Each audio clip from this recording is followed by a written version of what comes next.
the other thing that we sort of both committed to is that every day is a firewood day.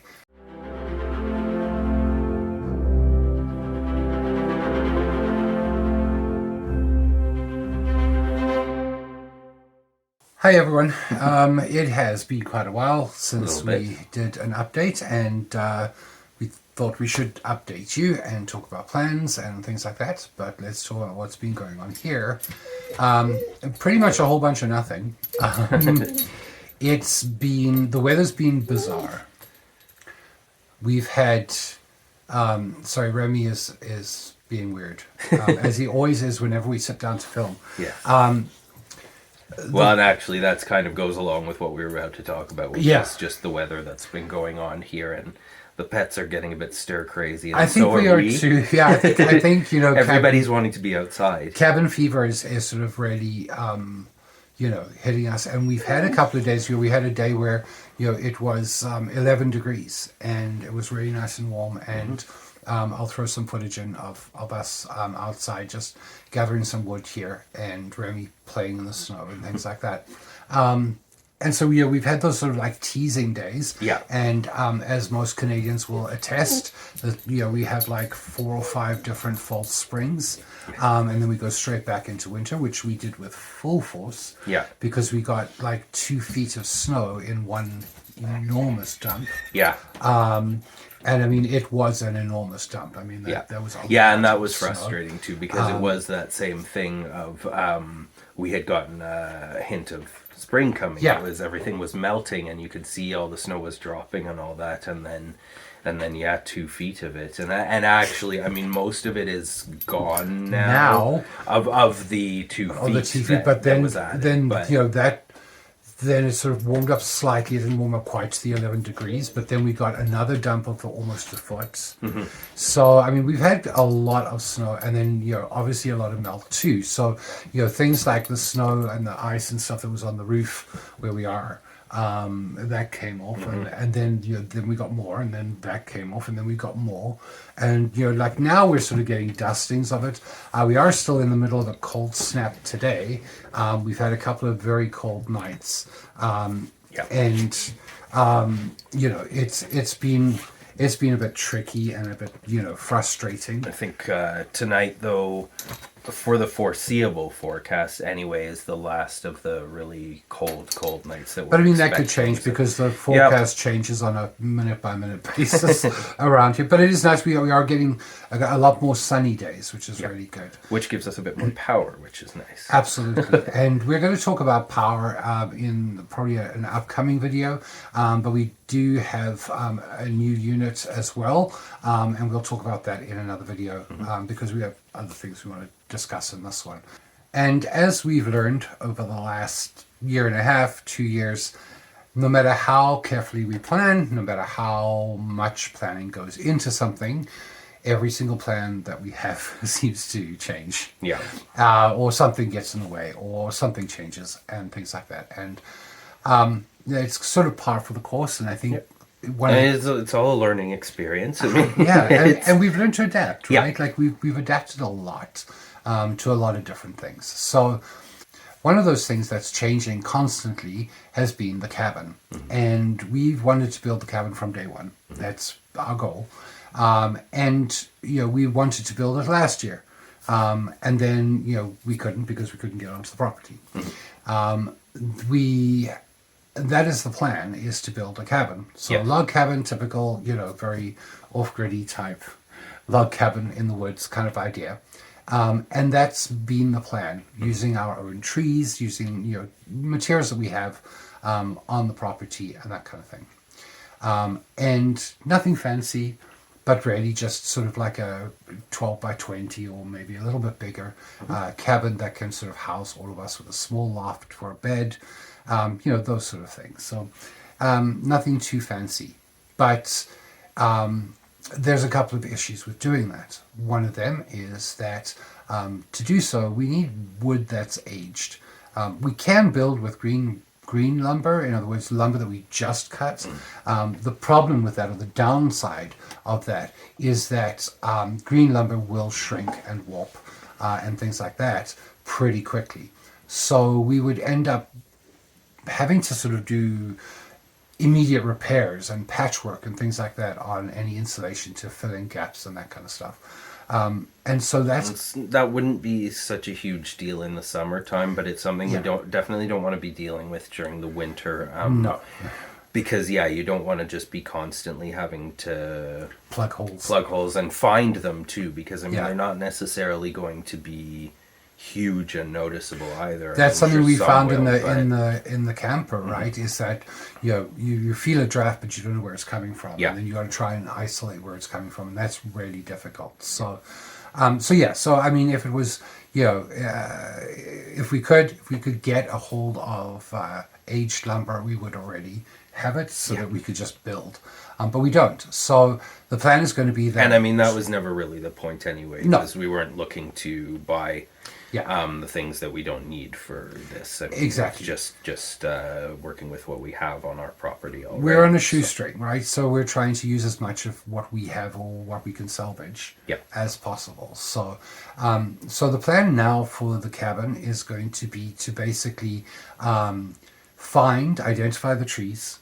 And we have sort of already, but I think we'll end up probably picking out about, well, I don't think we had actually got enough anyway in the first place, but I think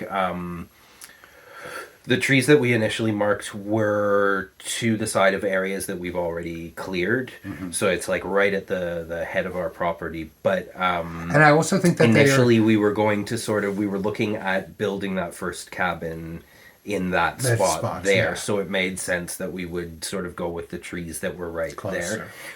But even though we haven't gone all the way through into the property, we can see that there's more established trees further in there, and lots of them. So I think when it comes to doing that, we want to look a bit more closely at what there actually is available to us versus just what was right there. We want more mature trees, right? And we want and I mean, that's the thing. It's all the constant plan changing, right? Because initially the camper was supposed to be us in the summertime last year, and then we were going to have the initial cabin in that first spot. And that was going to be kind of, so to speak, almost a throwaway cabin. Like it was just for the year or two. And then we were going to build something much further in that was a bit more refined than that.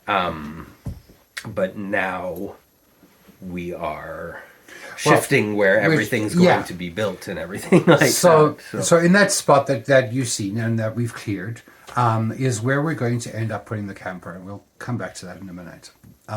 Further in, we're going to identify trees, fell them, strip them, and block them, and leave them to dry. We're going to leave them to dry until next year, so 2026, and that's when we will start building the cabin itself. Which means we've got to do something for 2025's winter, if this winter ever ends and we actually get to summer. And so the plan is to do something very similar to where we are now, which is a build-out room on the edge of our camper.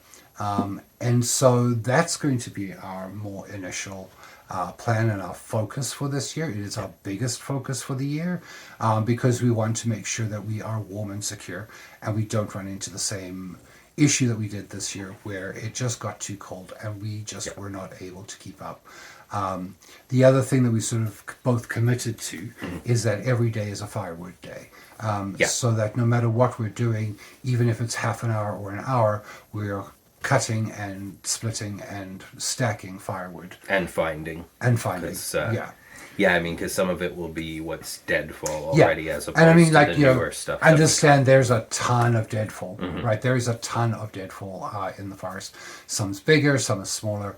It should be pretty, I mean, not as easy to access when we were last there because I mean it was a lot of tripping over and snow up to your knees and what have you, but I mean in the summertime a lot of that'll be easy to access and we'll be able to see it, of course. You can't see what's under the snow, so I mean that's going to be the plan. Is we're going to plan to build out similar to this, and this is actually, well, I should just say too that it's the like this has been the big flip-flop for us.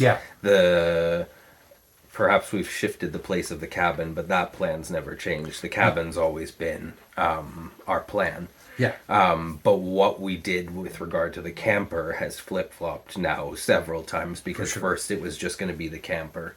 Yep. And straight into the cabin. Yeah. And then it was going to be the camper with the attachment on it.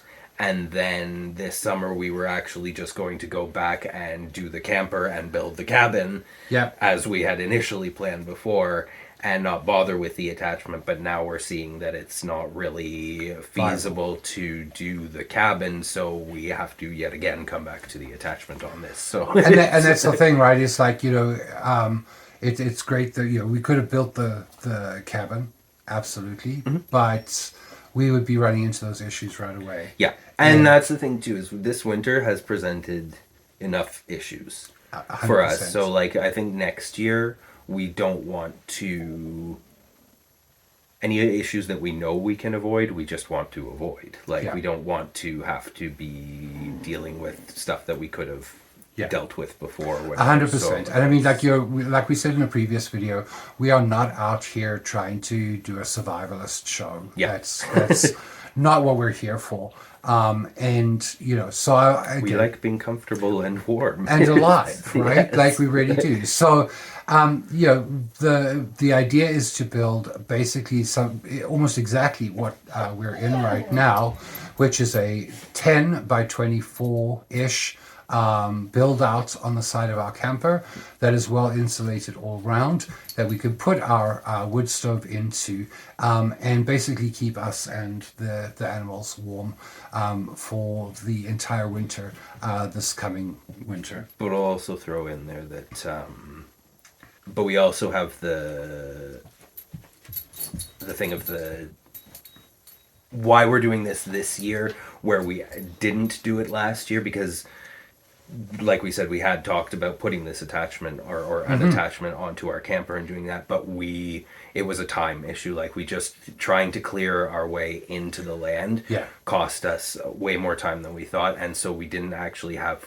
time left to build a proper decent structure. We had sort of started to, but trying to do it as it got colder and dealing with materials for it and all that just became very difficult. So, and I mean, as you know, like our plan to do that got cut short by a sudden snowfall. That too. And suddenly it was cold, and we had to throw together some kind of structure that was clearly not sufficient to do what we needed it to do.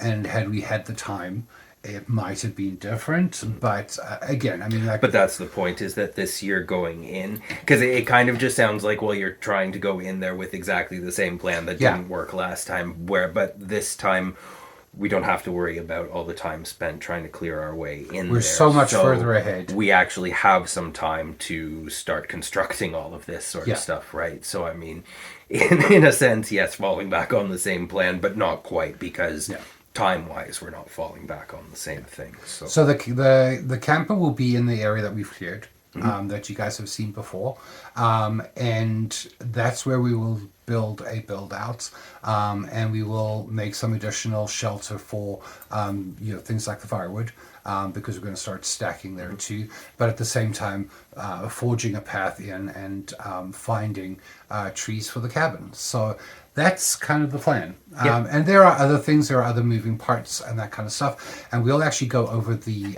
exact plan for the build out in a future video. But we do have a couple of future videos planned for you already, and we'll try and get to those as soon as possible. Give a very special thank you and a shout out to all of our Patreon subscribers. Thank you so much. You guys do help us every month with our monthly expenses.